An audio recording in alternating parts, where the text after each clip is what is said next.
Okay, great. So, Marie-Claude, what I'm going to do is I'm just going to open by asking, how are you? All right. And then you can give a little, and then I'll jump into the first question, or technically the Okay, second question. Okay. super. All right. So we're going to try to shoot for 10 minutes.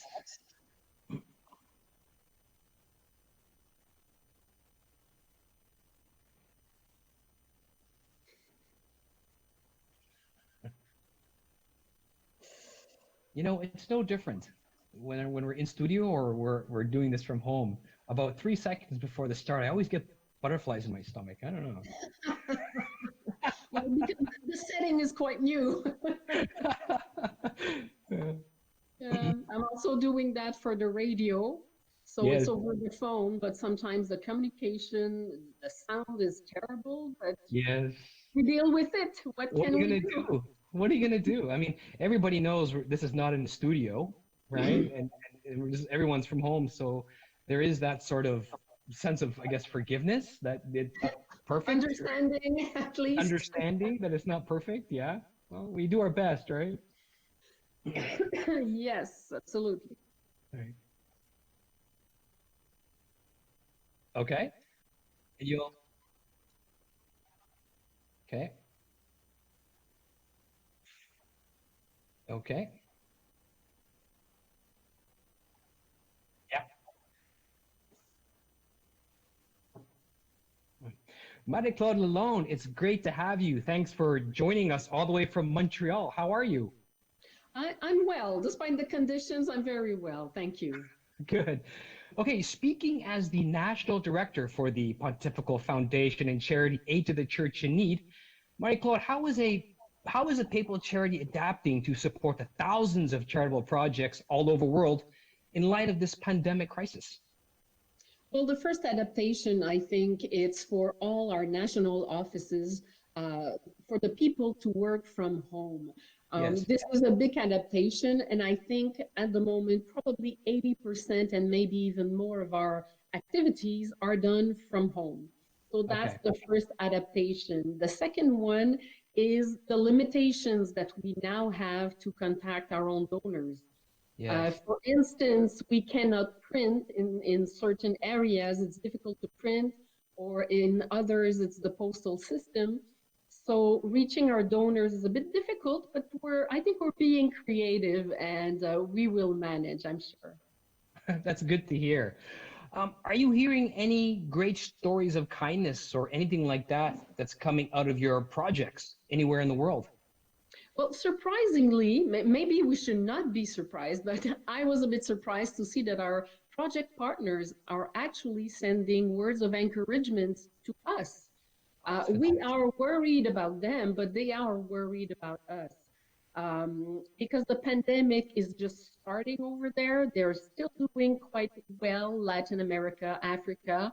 Asia is a bit different because some countries were already hit hard, but they are encouraging us. And one of the countries where we have partners who sent us very kind words is actually Syria.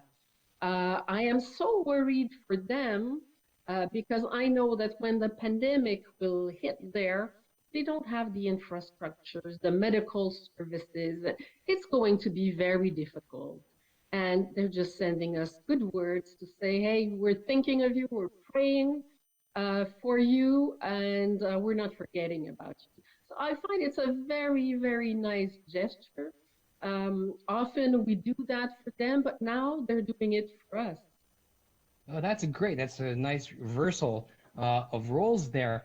Um, are any of the projects that you're working on having to change or adapt as a result of this? Are you moving more towards projects to help with the COVID-19 crisis? Well, we are mainly a pastoral charity, so we will let the other NGOs do their work in terms of humanitarian help. But Hmm. of course, our project partners, we know the church is always on the front line, be it the priests, the sisters, Hmm. and we know they're going to help. And to be able to help, they will themselves need some help. So for sure, we will help the priest. who, for many of them now, they don't celebrate masses, so they don't get mass offerings. So and they don't get collections. And for the sisters, it's the same thing. They give everything they have, but they need help to sustain themselves to be able to work in dispensaries and help the population. So Mhm. that's a bit the way we see things, but everything can change. You know, when you're watching the news that things change rapidly, well, if we need to adapt, we will. It's great to hear. Now, one last question, Marie Claude. What is giving you hope during this difficult time?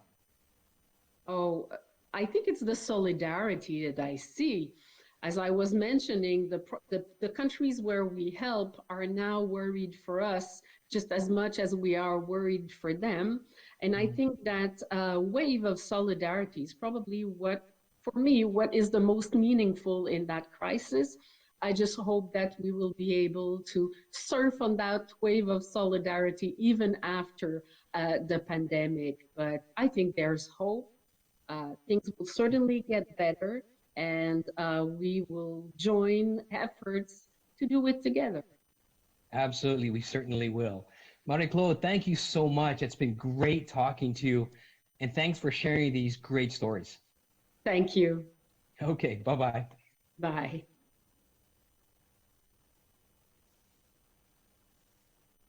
So you're good? I think so, Javier. How, how are we for time? Okay.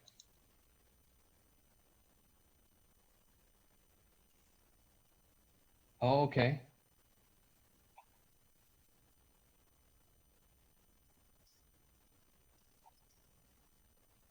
Only because when we shot yesterday, it was not as sunny. Whereas when I was sitting on that, where I was on the previous, the light was just blaring, so my whole half of my face was white. So, did you want to? Okay. Did you? Would Yeah, Marie yeah, Claude? you have no problem. I'll just go get a sip of water. I'll be back. Okay. So let me shift over then. Okay. Hang on.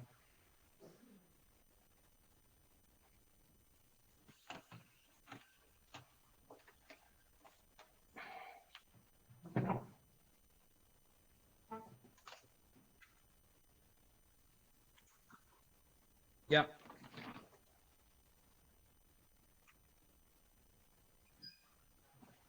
The internet is one floor up.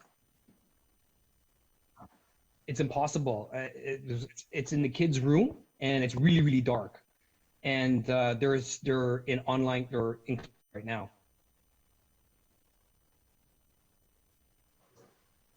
They're okay. Hang on.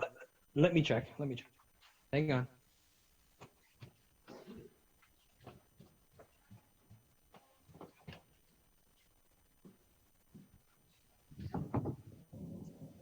Are you in class? You not your computer's off? Okay.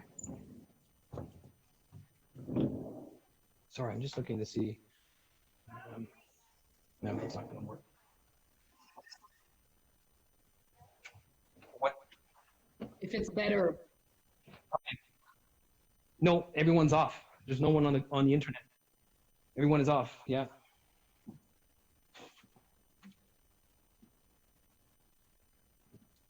Is this okay?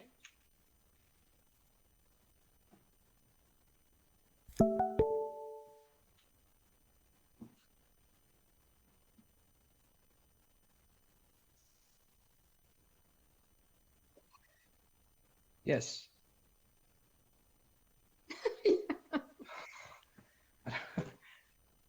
I'm frozen. I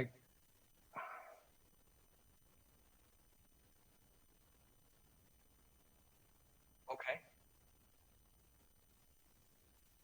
quality. Yeah. I don't know what to say.